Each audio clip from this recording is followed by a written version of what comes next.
Dear student, મજામાં છો બધા? કેમિસ્ટ્રીનો આજનો આપણો લેક્ચર નંબર 9. લેક્ચર નંબર 8 માં તમે લોકોએ છેલ્લે જોયું હતું દાખલાઓ, નન સમીકરણ આધારિત દાખલાઓ જોયા, pH શોધવાના દાખલાઓ જોયા હતા, પાણીનો આયનીય ગુણાકાર KW વાળો દાખલો આવે તો કઈ રીતે કરવો, બરાબર છે? આ ઉપરાંત તમને પ્રેક્ટિસમાં પણ એસાઇનમેન્ટમાં થોડા દાખલા આપેલા હતા, તમે લોકોએ સોલ્વ કરી નાખ્યા હશે. ઓકે, તો એ બાદ આપણે લેક્ચર નંબર 9 માં આગળ વધીએ તો આપણો ટોપિક આવે છે સાંદ્રતા કોષ, કોન્સન્ટ્રેશન સેલ. ડિયર સ્ટુડન્ટ, જૂની ટેક્સ્ટ બુકમાં પહેલા આપણા ટેક્સ્ટ બુકમાં આ સાંદ્રતા કોષ હતો.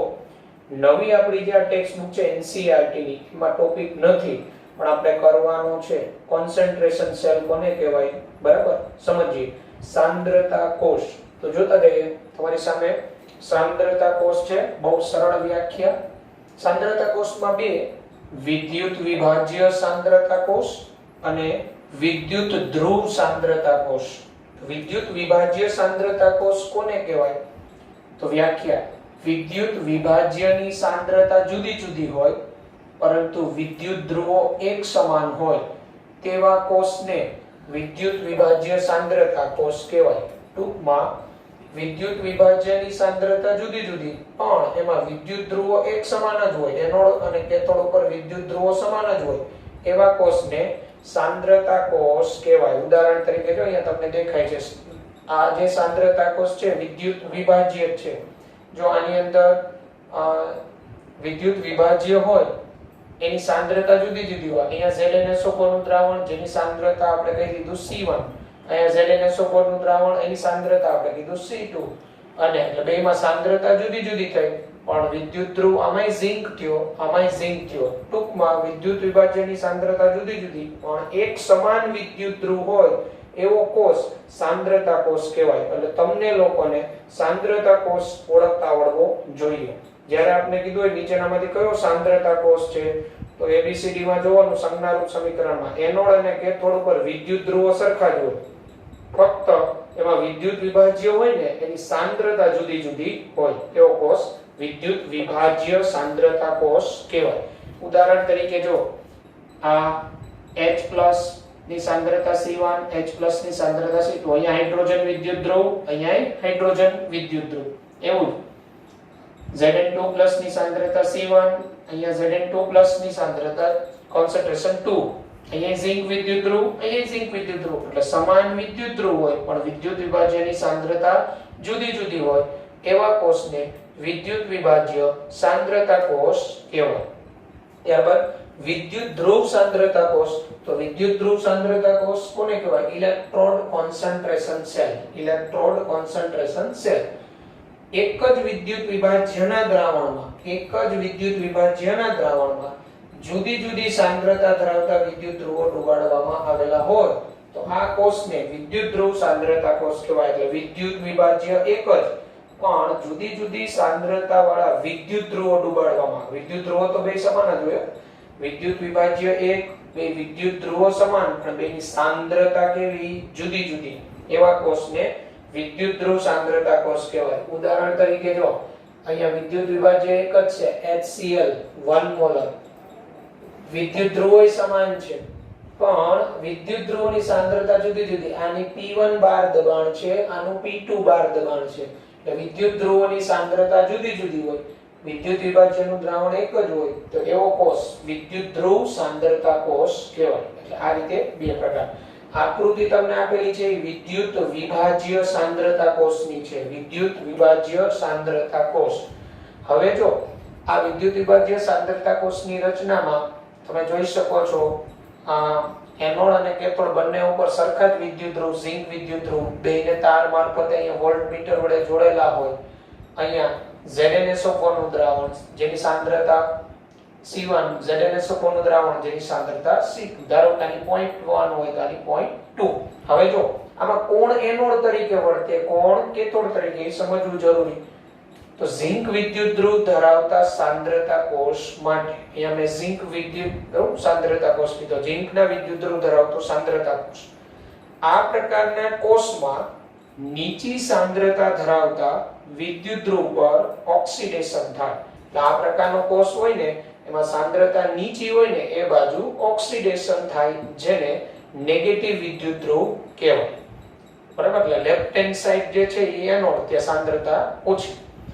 રિડક્શન ઊંચી સાંદ્રતા ધરાવતા વિદ્યુત ધ્રુવ પર થાય, તેથી તેને કેથોડ. એટલે આ બેયમાં જે બાજુ સાંદ્રતા વધુ હોય ત્યાં રિડક્શન પ્રક્રિયા અનુભવાય, જે બાજુ સાંદ્રતા વધુ હોય ત્યાં ઓક્સિડેશન પ્રક્રિયા અનુભવાય. બરાબર છે. તો જ આ રાસાયણિક પ્રક્રિયા માટે કોષ પોટેન્શિયલ ધન થાય, અને કોષ પોટેન્શિયલ જેનો ધન હોય એનો ડેલ્ટા જી નેગેટિવ થાય. ડેલ્ટા જી જેનો નેગેટિવ હોય એવી પ્રક્રિયા સ્વયંસ્ફુરિત હોય. તો આપણે આ જે વિદ્યુત વિભાજ્ય સાંદ્રતા કોષ છે એના માટે આપણે EMF કોષ પોટેન્શિયલ નું સૂત્ર આપણે હવે તારવીએ. ઓકે, તો જો ઝિંક વિદ્યુત ધ્રુવ માટે આપણે હવે સાંદ્રતા કોષનું નન્સ્ટ ઇક્વેશન શું થાય તો જોતા જઈએ.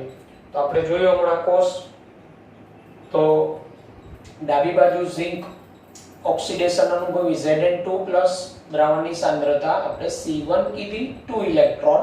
આ એનોડ પરની reaction left hand side, and right hand side cathode પરનો Zn2+ જેની કોન્સન્ટ્રેશન આપણે C2 કીધેલી, +2 ઇલેક્ટ્રોન એક્સેપ્ટ કરે Zn સોલિડ, રિડક્શન અર્ધ પ્રક્રિયા એટ કેથોડ.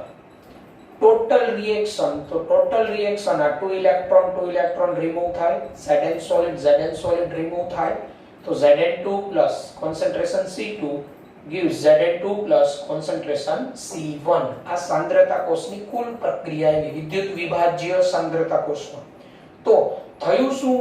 આમાં કુલ રાસાયણિક પ્રક્રિયા કોઈ થતી નથી. કુલ રાસાયણિક પ્રક્રિયા કોઈ થતી નથી, ફક્ત વિદ્યુત વિભાજ્ય એક સાંદ્રતા પરથી બીજી સાંદ્રતા તરફ જાય. વિદ્યુત વિભાજ્ય આમાં કેવું હોય, વિદ્યુત વિભાજ્યની સાંદ્રતા આ જો તમે આના પરથી જોઈ શકો, વધુ સાંદ્રતા થી ઓછી સાંદ્રતા તરફ જાય, એટલે 2 થી 1 તરફ. આપણે આગળ કહી દીધું કે જેની સાંદ્રતા વધુ હોય એ કેથોડ હોય, તો અહીંયા C2 સાંદ્રતા વાળો છે એ કેથોડ છે. તો પ્રક્રિયામાં જોઈ શકાય કે વધુ સાંદ્રતાથી ઓછા સાંદ્રતા બરાબર તરફ, એટલે એક સાંદ્રતા પરથી બીજી સાંદ્રતા તરફ ફક્ત જાય છે. આયન 298 કેલ્વિન તાપમાને નન્સ્ટ ઇક્વેશન લાગુ પાડતા. તો આના માટે આપણે નન્સ્ટ ઇક્વેશન લાગુ પાડીએ તો આપણે ભણી ગયા નન્સ્ટ ઇક્વેશન, બિન પ્રમાણિત કોષ potential E cell equal to E0 cell minus 0.0591. બરાબર, અચળ મૂલ્ય એ લોગ લાગુ પાડી દીધું, એટલે 2.303, R નું મૂલ્ય T298, F 96487 અથવા 96500. આ n એટલે વિનિમય પામતા ઇલેક્ટ્રોનની સંખ્યા. અહીંયા કુલ વિનિમય પામતા ઇલેક્ટ્રોન 2 છે, એટલે અહીંયા n બરાબર તમે 2 લઈ શકો. log અહીંયા આપણે q કહેતા હતા, log q એટલે પ્રક્રિયામાં આ નિપજની સાંદ્રતા, એને સહગુણક એની ઘાતાંક થઈ જાય, ડિવાઇડેડ બાય આની સાંદ્રતા.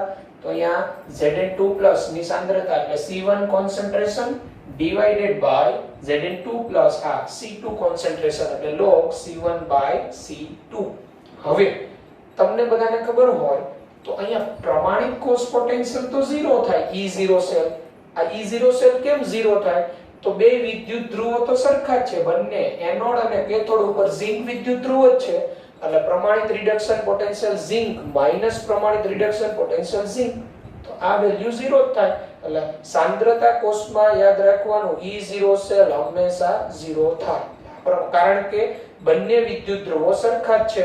બરાબર, એટલે આ 0 મૂકી દો, આને અહીંયા 0 મૂકી દો, તો E સેલ બરાબર -0.0591/n log C1/C2. હવે હું અહીંયા માઈનસ ની નિશાની હટાવવું હોય મારે, તો હું આ જે ગુણોત્તર છે ને એને ઉલટાવી નાખું, C2 ઉપર લઈ લો, C1 નીચે, તો E cell is equal to plus 0.0591/n log C2/C1. તો આ આવી ગયું વિદ્યુત વિભાજ્ય સાંદ્રતા કોષનું સમીકરણ. here C2 greater than C1 હોય. ઓકે, હવે અહીંયા તમે જોઈ શકો, જો કોષ કાર્યરત હોય ત્યારે C2 ઘટે છે. કોષ કાર્યરત હોય ત્યારે એ સમીકરણ ઉપરથી નહીં જોઈ શકાય આ નિશાની. કોષ કાર્યરત હોય ત્યારે વધુ સાંદ્રતા વાળું છે એ ઘટે છે, એટલે વધુ સાંદ્રતા વાળું ઘટતું જાય. અને ઓછી સાંદ્રતાવાળો વધતો જાય એટલે કોષ કાર્યરત હોય ત્યારે C2 ઘટે છે, જ્યારે C1 વધે છે. જ્યારે બંને ઇક્વલ થઈ જાય કોન્સન્ટ્રેશન C1 C2 ત્યારે આ કોષ પોટેન્શિયલ 0 થઈ જાય. કારણ કે આ બે ઇક્વલ થઈ જાય તો અહીંયા 1 આવી જાય અને log 1 એટલે 0 અને 0 સાથે કોઈ પણનો ગુણાકાર એટલે આ E સેલ 0 થાય. બરાબર છે. એટલે આપણે એવું કહીએ સાંદ્રતા કોષમાં E સેલ ક્યારે 0 થાય તો આ બે કોન્સન્ટ્રેશન સરખી થઈ જાય ત્યારે E સેલ 0 થાય. તો આ હતો આપણો વિદ્યુત વિભાજ્ય સાંદ્રતા કોષ. અને એ પણ અગત્યનું આ C2/C1 આ C2 greater than C1 હોય ને તો જ કોષ પોટેન્શિયલ ધન થાય અને કોઈનો કોષ પોટેન્શિયલ ધન હોય ને તો ડેલ્ટા G હંમેશા નેગેટિવ આવે. ડેલ્ટા G નેગેટિવ આવે ને તો એ પ્રક્રિયા સ્વયંસ્ફુરિત હોય. એટલે આપણે એવા પણ MCQ પૂછે ને કે વિદ્યુત વિભાજ્ય સાંદ્રતા કોષમાં કઈ કન્ડિશનમાં પ્રક્રિયા આપમેળે થાય તો એ જોવાનું C2 greater than શું થવું જોઈએ C1 તો ત્યારે E સેલ ધન અને E સેલ ધન તો ડેલ્ટા G ઋણ તો પ્રક્રિયા સ્વયંસ્ફુરિત થાય આપમેળે થશે. ઓકે. ત્યારબાદ જો વિદ્યુત ધ્રુવ સાંદ્રતા કોષ માટે વિદ્યુત ધ્રુવ સાંદ્રતા કોષ કોને કહેતા હતા? એક જ વિદ્યુત વિભાજ્ય એમાં બે સમાન વિદ્યુત ધ્રુવ પણ વિદ્યુત ધ્રુવનું સાંદ્રતા જુદી હોય વિદ્યુત ધ્રુવની. બરાબર. તો જો આવો વિદ્યુત ધ્રુવ અહીંયા આપણે જોઈ શકીએ. વિદ્યુત ધ્રુવ સાંદ્રતા કોષ આ આપણું એસિડનું દ્રાવણ H+ એમાં બે વિદ્યુત ધ્રુવ સમાન જ ડૂબાડ્યા. હાઇડ્રોજન વિદ્યુત ધ્રુવ એક હાઇડ્રોજન વિદ્યુત ધ્રુવમાં હાઇડ્રોજન વાયુનું દબાણ P1 રાખેલું, બીજા વિદ્યુત ધ્રુવમાં હાઇડ્રોજન વાયુનું દબાણ P2 ATM એટલે એટમોસ્ફિયરિક પ્રેશર વાતાવરણ. પ્લેટિનમ એટલે નિષ્ક્રિય ધ્રુવ વાયુ વિદ્યુત ધ્રુવ હોય ત્યારે નિષ્ક્રિય ધ્રુવ તો રાખેલો જ હોય કારણ કે એની સપાટી ઉપર ઓક્સિડેશન રિડક્શન ક્રિયા થાય.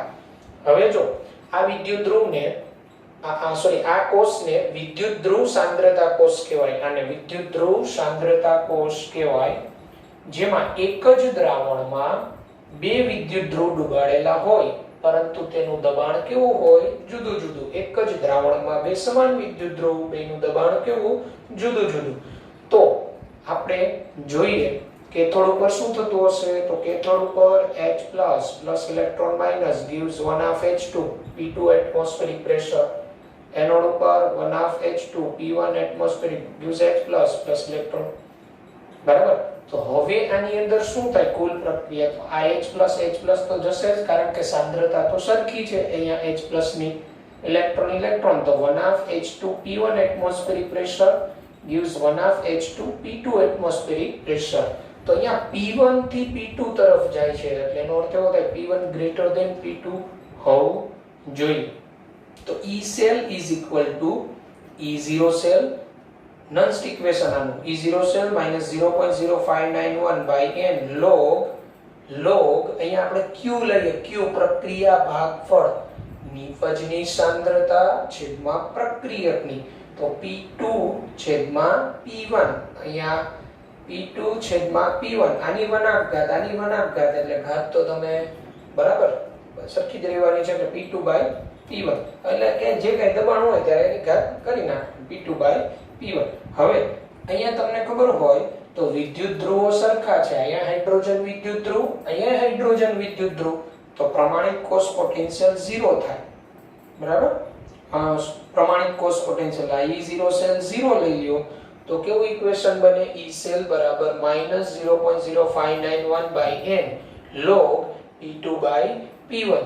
હવે જો અહીંયા માઈનસ ની નિશાની દૂર કરી નાખો અહીંયા હું પ્લસ લઈ લઉં તો આ ગુણોત્તર ઉલટાઈ જાય તો P1/P2 થઈ જાય P1/P2 તો E સેલ બરાબર 0.0591/n log P1/P2. here P1 greater than P2 P1 greater than P2 હોય ત્યારે E સેલ આનો ધન થાય ત્યારે આ કોષ સ્વયંસ્ફુરિત કારણ કે આનો ડેલ્ટા G નેગેટિવ હોય. આપણે ખબર હોય તો ડેલ્ટા G બરાબર -NF E સેલ હોય તો આ ધન હોય આ ધન તો જ આ નેગેટિવ રહે અને તો જ પ્રક્રિયા સ્વયંસ્ફુરિત. એટલે સ્વયંસ્ફુરિત પ્રક્રિયાઓ માટે આપેલ સમીકરણ માટે શું સાચું P1 greater than P2 થવું જોઈએ. ઓકે. તો આ હતો સાંદ્રતા કોષ. આપણે બંને જોયા, વિદ્યુત વિભાજ્ય અને વિદ્યુત ધ્રુવ સાંદ્રતા કોષ. તો આપણે હવે આ સાંદ્રતા કોષ રિલેટેડ એક્ઝામ્પલની વાત કરીશું, દાખલાની વાત કરીશું. ઓકે, તો જો વિદ્યુત વિભાજ્ય સાંદ્રતા કોષને લગતો એક દાખલો અહીંયા હું કરાવું છું, બાકીના તમને પ્રેક્ટિસમાં આપીશ. તો એક્ઝામ્પલ આ મુજબ છે. કોપર અર્ધકોષનો પ્રમાણિત રિડક્શન પોટેન્શિયલ 0.34 વોલ્ટ છે. 298 કેલ્વિન તાપમાને નીચે આપેલ કોષનો પોટેન્શિયલ ગણો. એટલે આપણે કોપર વિદ્યુત ધ્રુવનો પ્રમાણિત પોટેન્શિયલ આપેલો 0.34 E0 Cu2 Cu. આ જે કોષ છે આનો આપણે પોટેન્શિયલ, તો આ કોષ જોઈને ખબર પડી જવી જોઈએ કે આ સાંદ્રતા કોષ છે. બરાબર, આ સાંદ્રતા કોષમાં અહીંયા સાંદ્રતા વધુ છે. જો એટલે આ તમારી C2 સાંદ્રતા થઈ, આ તમારી કઈ સાંદ્રતા થઈ? C1. ઓકે, બે વિદ્યુત ધ્રુવો સરખા છે કોપર, એટલે વિદ્યુત વિભાજ્ય સાંદ્રતા કોષ. તો અહીંયા આપણે જો કેથોડ ઉપર કઈ પ્રક્રિયા થશે? Cathode reaction. તો કેથોડ ઉપર Cu2+ જેની કોન્સન્ટ્રેશન 1 મોલર 2 ઇલેક્ટ્રોન એક્સેપ્ટ કરી gives Cu solid. એનોડ ઉપર કેવી રિએક્શન થશે? તો એનોડ ઉપર Cu solid ઓક્સિડેશન પામે Cu2+ જેની સાંદ્રતા 0.1 મોલર +2 ઇલેક્ટ્રોન માઇનસ. કુલ કોષ પ્રક્રિયા, તો કુલ કોષ પ્રક્રિયા શું થશે? Cu2+ 1 molar gives Cu2+ 0.1 molar.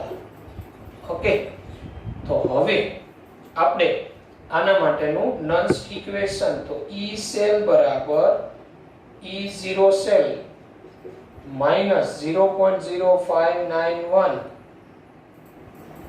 n log આ Cu2+ ની સાંદ્રતા, આ Cu2+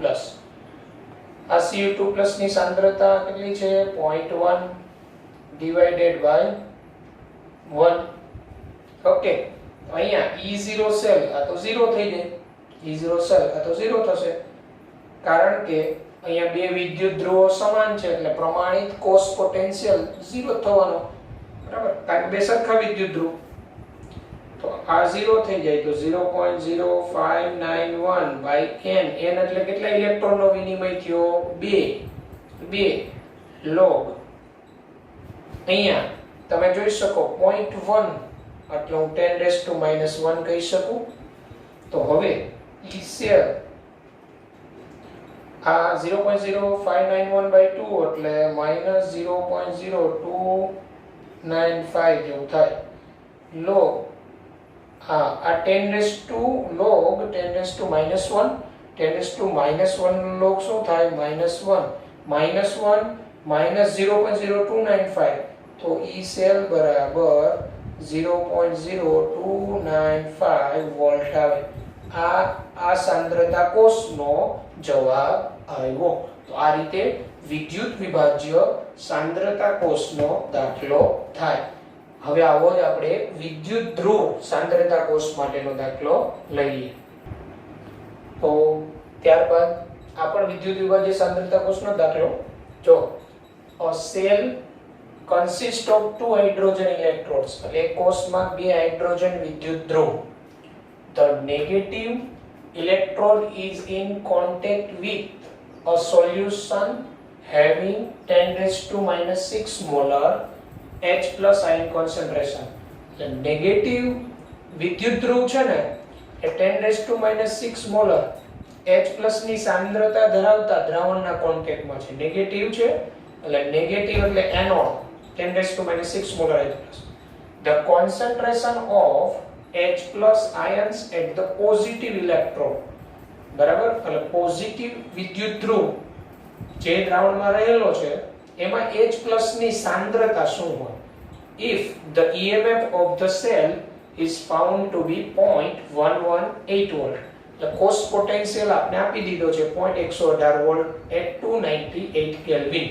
તો અહીંયા આપણે નન્સ સમીકરણ મૂક્યાનું E સેલ બરાબર આપણે જોયું હતું સમીકરણ 0.0591 log 0.0591 by n log આપણે C2 by C1 આ સાંદ્રતા કોષ માટેનું સૂત્ર તારું હતું ને, બરાબર. હવે log 0.0591 log C2 by C1, અહીંયા C2 greater than C1 હોય તો એનો અર્થ એવો થાય આપણે આ કેથોડ પરની આ સાંદ્રતા મેળવવાની છે. આ ઈ સેલ આપને આપેલો છે કેટલો 0.118, આ 0.0591, કેટલા ઇલેક્ટ્રોનનો વિનિમય? એક ઇલેક્ટ્રોનનો હાઇડ્રોજન ધ્રુવ log C2 by આ C1 તમને આપેલો છે 10⁻⁻6 મોલર, 10⁻⁻6. હવે અહીંયા તમે log C2 by 10⁻⁻6 equal to 0.118 divided by 0.0591 તો 0.118 બરાબર divided by 0.059 એટલે આ મૂલ્ય 2 થઈ જાય 2 એટલે log 2 by 10⁻⁻6 equal to 2. હવે આ log ને પેલી બાજુ જવા દો તો ત્યાં એન્ટી log લેવો પડે એટલે એન્ટી log of 2 બેનો એન્ટી log તો બેનો એન્ટી log શું થાય 10⁻². તો C2 by 10⁻⁻6 is equal to 10⁻². આ 10⁻⁻6 ત્યાં જતા રહે તો C2 is equal to 10⁻⁻4 molar. તો આ જે આવી એ જેમાં પોઝિટિવ ઇલેક્ટ્રોડ હતો એ H+ ની સાંદ્રતા આવી ગઈ. તો આપણો જવાબ આવી ગયો 10⁻⁴ મોલર એટલે કેથોડ બાજુ જે H+ હશે એની સાંદ્રતા 10⁻⁴ મોલર થાય. આ સૂત્ર આપણે વિદ્યુતીય બાજ્ય સાંદ્રતા કોષનું તારવેલું એમાં C2 greater than C1 કીધેલું. આ આપણું C1 થશે 10⁻⁻6 અને ઓલરેડી ખબર પડી આપણે પોઝિટિવ ઇલેક્ટ્રોડ માટે પોઝિટિવ એટલે કેથોડ થયો કેથોડ બાજુ હોય એ ઊંચી સાંદ્રતા હોય એ આપણે અહીંયા આપણે ખબર હોય તો C2 by C1 આવેલું બરાબર જે આપણે સમીકરણ મેળવ્યું ત્યારે. તો આ આવ્યો દાખલાનો જવાબ. તો આ પ્રકારના આ વિદ્યુત વિભાજ્ય સાંદ્રતા કોષના એવા દાખલાઓ બને એ આપણને આવડવા જોઈએ. ઓકે, ત્યારબાદ ડિયર સ્ટુડન્ટ જો નન્સ્ટ સમીકરણનો ઉપયોગ કરી સંતુલન અચળાંક Kc ગણતરી કરવાનું સમીકરણ એટલે નન્સ્ટ ઇક્વેશન આપણે જોઈ ગયા એના ઉપરથી સંતુલન અચળાંક Kc એટલે બે વચ્ચેના સંબંધનું સમીકરણ કઈ રીતે મેળવાય. તો આ બધી વાત આપણે ખ્યાલ છે જનરલી. જ્યારે ડેનિયલ કોષમાં પ્રવાહ બંધ કરી દઈએ તો આપણે નોંધી શકીએ કે એટલે ડેનિયલ કોષમાં પ્રવાહ બંધ કરી નાખીએ ને તો આપણે શું નોંધી શકાય એ જોઈએ. જો નોંધી શકીએ કે પ્રક્રિયા આ Zn solid plus Cu2 plus gives Zn2 plus Cu solid Daniell કોષની આ પ્રક્રિયા થાય. જેમ જેમ સમય પસાર થાય તેમ Zn2 plus આયનની સાંદ્રતા વધતી જાય બરાબર. આની સાંદ્રતા વધતી જાય અને Cu2 plus આયનની સાંદ્રતા ઘટતી જાય. Cu2 plus ની સાંદ્રતા ઘટતી જાય પ્રવાહ બંધ કરી દઈએ તો આ કોષમાં જેમ જેમ સમય પસાર થતો જાય તો શું થવાનું Zn2 plus ની સાંદ્રતા વધતી જાય Cu2 plus ની સાંદ્રતા ઘટતી જાય અને આ જ સમયે વોલ્ટમીટર પર કોષનો વોલ્ટેજ ઘટતો જાય. વોલ્ટમીટર આપણે બે વિદ્યુત ધ્રુવોને બાહ્ય તાર મારફતે જોડતા હતા વોલ્ટ માપવા માટે બરાબર. એટલે વોલ્ટેજ ઘટતો જાય.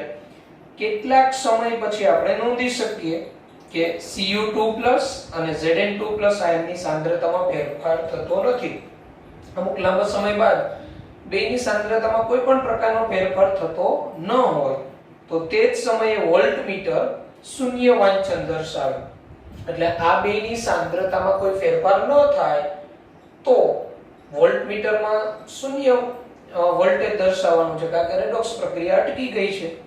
તો આ શું સૂચવે એટલે કોષ પોટેન્શિયલ E સેલ 0 થવો એ શું સૂચવે કે સંતુલન પ્રસ્થાપિત થઈ ગયું છે. એટલે આ રિએક્શનમાં સંતુલન પ્રસ્થાપિત થઈ ગયું એટલે આ બેની સાંદ્રતા હવે અચળ છે, નથી કોઈની વધતી નથી કોઈની ઘટતી.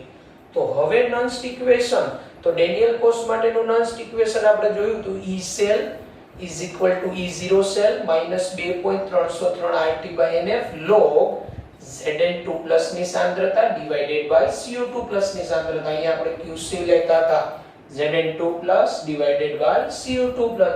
હવે સંતુલન પરિસ્થિતિ હોય તો આ જે E સેલ છે કોષ પોટેન્શિયલ એ તો 0 થાય, બરાબર છે.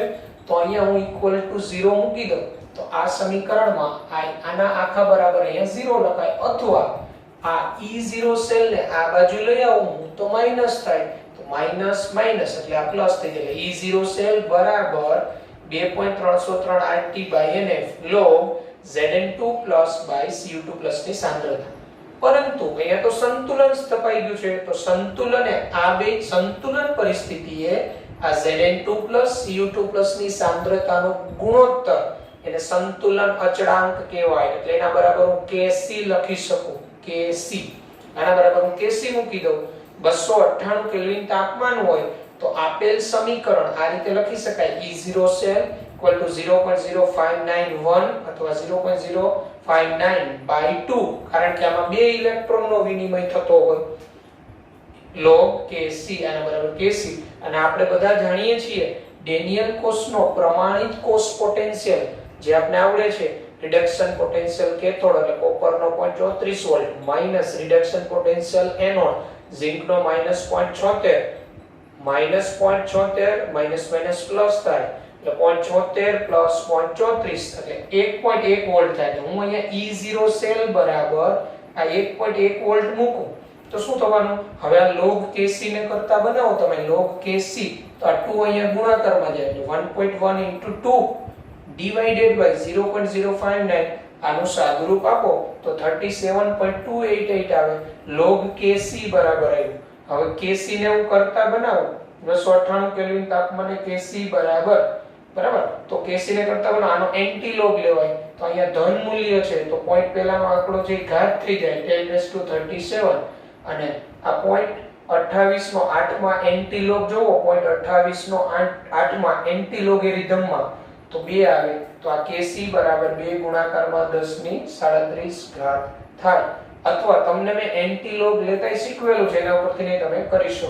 સામાન્ય રીતે આ Kc અને કોષ પોટેન્શિયલ વચ્ચેનો સંબંધ, પ્રમાણિત કોષ પોટેન્શિયલ વચ્ચેનો સંબંધ તો E0 સેલ બરાબર 2.303 RT/NF log Kc. એટલે આપણે જો ઘણી વખત કોઈના સંતુલન અચળાંક અન્ય કોઈ પદ્ધતિથી માપવામાં મુશ્કેલી આવતી હોય તો આપણી પાસે ઈ કોષ પ્રક્રિયાનો પ્રમાણિત કોષ પોટેન્શિયલ હોય, E0 સેલ હોય પ્રમાણિત, તો આપણે સંતુલન અચળાંકનું માપન આ સમીકરણ દ્વારા કરી શકાય. તો આ રીતે આપણે નન સમીકરણનો ઉપયોગ કરી સંતુલન અચળાંકની ગણતરી. તો આ આપણે સંતુલન અચળાંક આપેલો હોય, પ્રમાણિત કોષ પોટેન્શિયલ પૂછે તો દાખલાઓ ગણવા માટે ઉપયોગી થાય. તો ડિયર સ્ટુડન્ટ, આપણો આજનો આ લેક્ચર નંબર 9 અહીંયા સુધી રાખીએ, બરાબર છે. હવે પછી એક થિયરી છે ડેલ્ટા G અને E વચ્ચેના સંબંધવાળી, ત્યારબાદ આપણે એને રિલેટેડ એક્ઝામ્પલ જોશું. તો આ લેક્ચર વ્યવસ્થિત તમે સમજેલો હશે, તૈયાર કરજો. Okay, good bye, take care.